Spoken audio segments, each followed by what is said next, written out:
മുഖ്യമന്ത്രിയുടെ ദുരിതാശ്വാസ നിധിയിലേക്ക് കമ്മൽ വിറ്റ തുക നൽകിയ സ്കൂൾ വിദ്യാർത്ഥിനിയുടെ മാതൃക. പത്തനംതിട്ട സ്വദേശി 10 വയസ്സുകാരി ശ്രേയ ശ്രീരാജാണ് തുക ജില്ലാ കളക്ടർക്ക് കൈനൽകിയത്.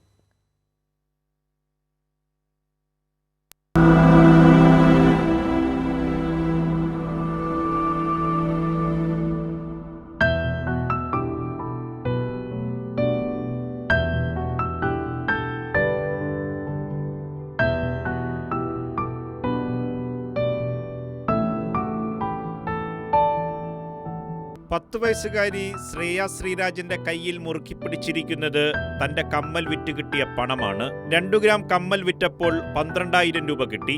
ശ്രേയ തന്നെ നേരിട്ടെത്തി ജില്ലാ കളക്ടർ എസ് പ്രേംകൃഷ്ണന് ഈ തുക കൈമാറി. ടിവിക്കകത്ത് കണ്ടപ്പോൾ സങ്കടം വന്നു. അതുകൊണ്ട് ഞാൻ അമ്മയോട് പറഞ്ഞു എൻ്റെ കമ്മൽ തരാം.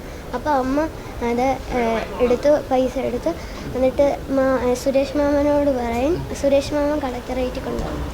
അത് കണ്ടപ്പോൾ എനിക്ക് സങ്കടം. എത്ര പൈസ നമ്മളെ കൊടുത്തത്? 12,000.